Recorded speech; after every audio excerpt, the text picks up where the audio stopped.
اللهم صل على سيدنا محمد. السلام علیکم ورحمۃ اللہ وبرکاتہ. استقبال ہے رحمت عالم صلی اللہ علیہ وسلم کی قسط نمبر 120 میں. ناظرین، رحمت عالم آخری نبی حضرت محمد صلی اللہ علیہ وسلم کے زندگی کے حالات و واقعات پر پیش کی جانے والی اس ہفتواری سیریز میں اب ہم اللہ کے نبی صلی اللہ علیہ وسلم کے آخری ایام کے تذکرے تک پہنچ رہے ہیں.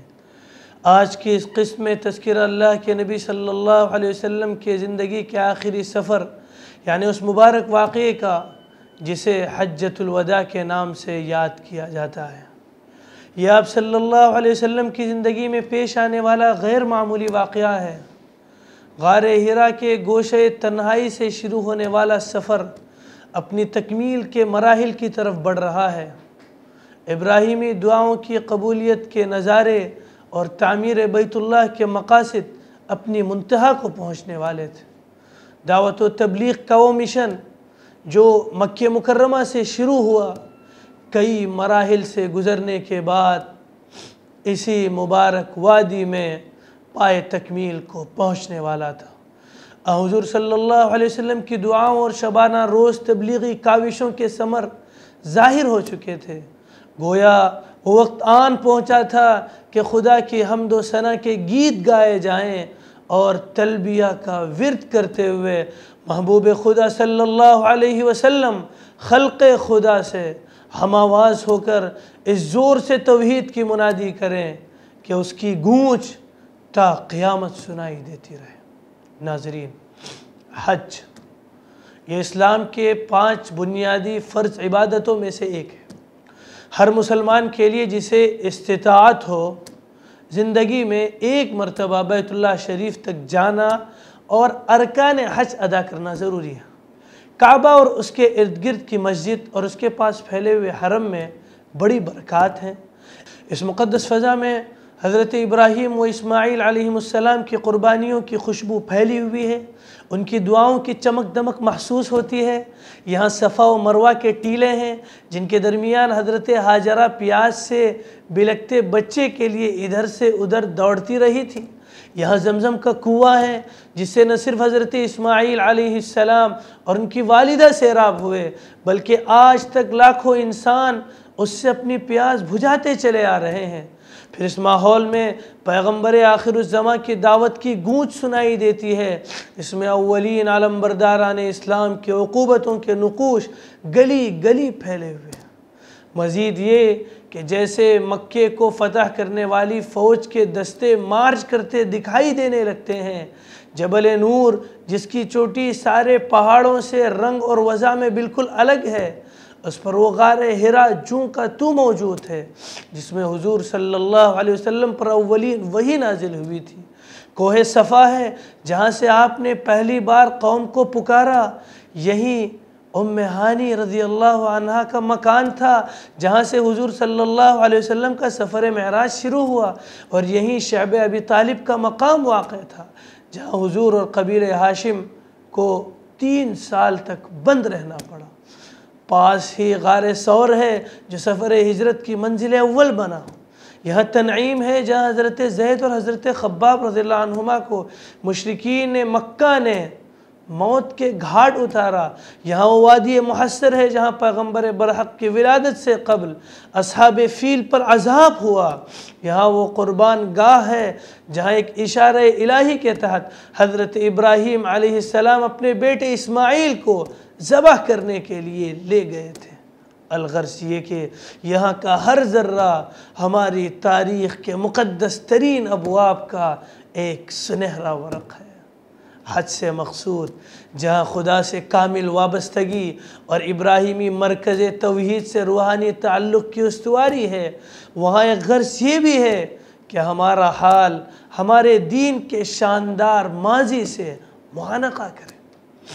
ناظرین، جیسا کہ اس سے پہلی قسط میں یہ واقعہ گزر چکا ہے کہ سن 9 ہجری میں اعلان برات کیا گیا جسے حضرت علی رضی اللہ عنہ نے حضور صلی اللہ علیہ وسلم کے ذاتی نمائندے کی حیثیت سے سورہ برات کی ابتدائی 40 آیات پڑھ کر سنائی، جس کا مرکزی اعلان یہ تھا کہ مشرکین جو امن کے معاہدوں میں خلل اندازیاں کرتے رہتے ہیں ان کے ساتھ معاہدانہ تعلق ختم کیا جاتا ہے اور ان کو 4 مہینے کی مہلت دی جاتی ہے کہ چاہے تو اسلام قبول کریں، چاہے تو وہ عرب کی اسلامی حکومت کی شہریت ترک کر کے باہر چلے جائیں، اور چاہے تو جنگ کریں۔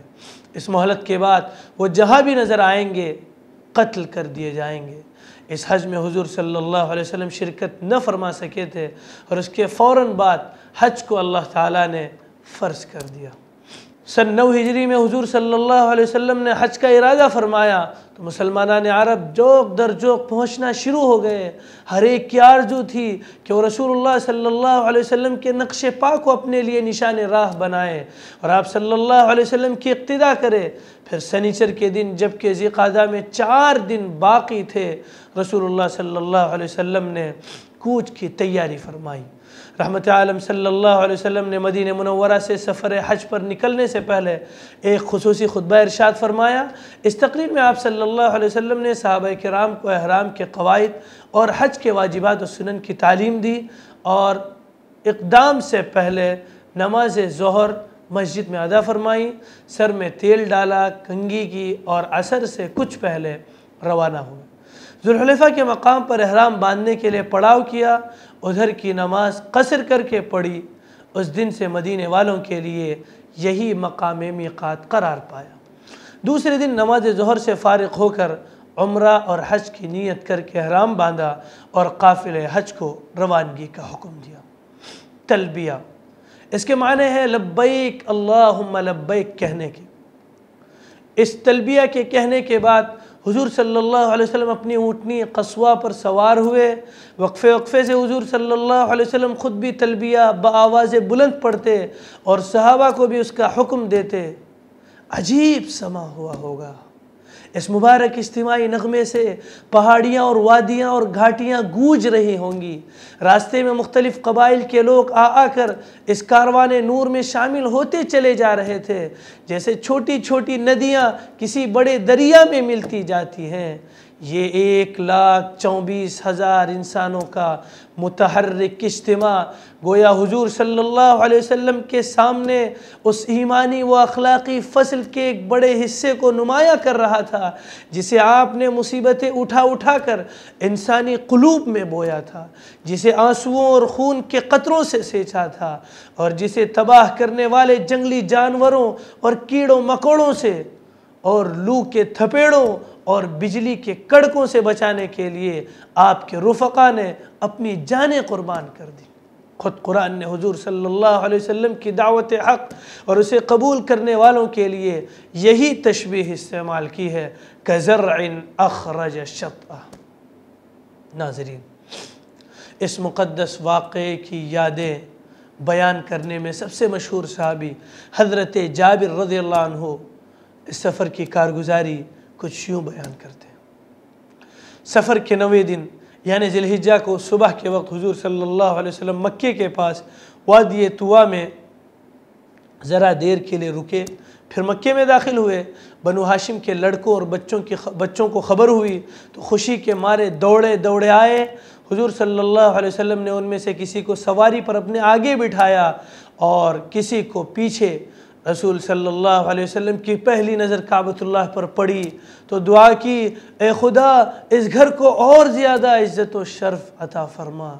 پھر کعبے کا طواف کیا۔ طواف سے فارغ ہو کر مقام ابراہیم میں دوگانہ ادا کی اور یہ آیت پڑھی، وَاتَّخِذُوا مِن مَّقَامِ إِبْرَاهِيمَ مُصَلًّى، اور مقام ابراہیم کو سجدہ گاہ بناؤ۔ صفا پر پہنچے تو یہ آیت پڑھی، ان الصفا والمروة من شعائر اللہ، صفا اور مروہ خدا کی نشانیاں ہیں۔ یہاں سے کعبہ نظر آیا تو یہ الفاظ فرمائے، لا الہ الا اللہ وحدہ لا شریک لہ لہ الملک ولہ الحمد یحیی ویمیت وہو علی کل شیء قدیر، لا الہ الا اللہ وحدہ انجز وعدہ ونصر عبدہ وہزم الاحزاب وحدہ۔ اس کا مطلب یہ ہے اللہ کے سوا کوئی خدا نہیں، اس کا کوئی شریک نہیں، اس کے لیے سلطنت اور ملک اور حمد ہے۔ وہ مارتا ہے اور جلاتا ہے اور تمام چیزوں پر قادر ہے، کوئی خدا نہیں مگر وہ اکیلا خدا۔ اس نے اپنا وعدہ پورا کیا اور اپنے بندے کی مدد کی اور اکیلے تمام قبائل کو شکست دی۔ صفا سے اتر کر مروہ پر اللہ کے نبی صلی اللہ علیہ وسلم تشریف لائے، یہاں بھی دعا و تحلیل کی۔ اہل عرب ایام حج میں عمرہ ناجائز سمجھتے تھے۔ صفا و مروہ کے طواف و سعی سے فارغ ہو کر آپ صلی اللہ علیہ وسلم نے لوگوں کو جن کے ساتھ قربانی کے جانور نہیں تھے عمرہ تمام کر کے احرام اتار دینے کا حکم دیا۔ بعض صحابہ نے گزشتہ رسوم جو ان کے دلوں میں بیٹھے ہوئے تھے اس کی بنا پر اس حکم کی بجاوری میں معذرت کی۔